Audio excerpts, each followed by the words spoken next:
Hi there, Rebecca Hannon. It's been a little while since I've checked in and said hi, but today I thought I would just have a little bit of a chat to you about some of the aha moments I had at the Anzac Parade yesterday. My father has advanced dementia. He's been in care for 2 years. He is an ex-Vietnam vet, so he served twice in Vietnam. He also was on the training team in Cambodia, so he was a pretty highly trained SAS soldier. It was something that we knew nothing about when we were growing up. The war was never ever discussed. Anything to do with it was just completely shut down.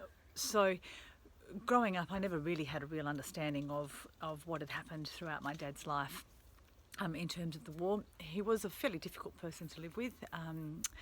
And as he's grown older, he's certainly mellowed, and he's really quite beautiful to be around these days. But it hasn't always been that way, I can tell you. But anyway, the Anzac Day Parade yesterday, last year he was in a car. This year I decided I wanted to have him in a Jeep, which wasn't without its challenges. We had to sort of get him to walk down St George's Terrace to get to the Jeeps. Dad also has post-traumatic stress disorder, so he froze up just before it came to getting him out of the car.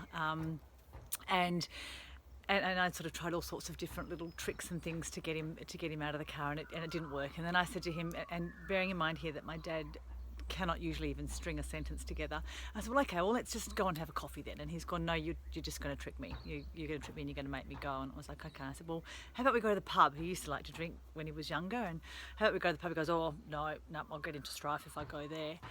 And so we jumped back in the car and got a little bit closer to St George's Terrace, and luckily some police officers were there and they got him out of the car and got him to walk to the Jeep. I held his hand and got him down there.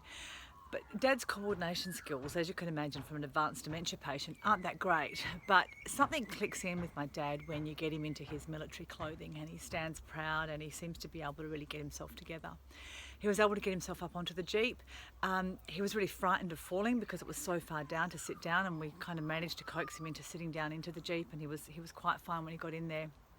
And then really enjoyed the parade. It was fantastic. It was so much fun, and being on the Jeep just added some really nice atmosphere to the whole day. My sister jumped in the car into the Jeep with us and came along as well, and she said something that was really interesting afterwards, that she wasn't really comfortable with being in there, and I totally get that. There's a lot of people looking at you, but she also felt like, she said, that she was a little bit of a fraud by being on there because she didn't serve. And it got me to kind of thinking a little bit more about that, because in our own way, we didn't serve in a war by any stretch of the imagination, but there was still a war raging inside of my dad long after he served in Vietnam, for many years, in fact. And we all lived through that, and it was tough. It was tough for my mum, and it was also tough for us growing up. So, you know, I do feel that we certainly had a right to be sitting on there. We were also supporting our father in something that was very, sort of very important to him.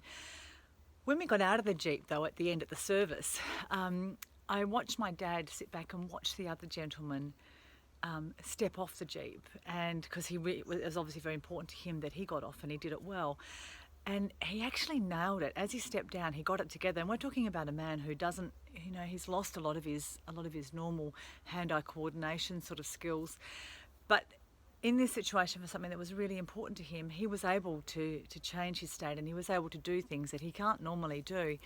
And it really made me sort of think quite deeply about a lot of things. And with dementia people, with anybody in general, you put people in the right situation with things that are very important to them, they can get themselves to do things that they don't normally do. And it was really cool, and being able to have Dad saying, even though some of it was a bit of a challenge, stringing some sentences together for me was just a beautiful moment, because we don't normally get sentences out of him.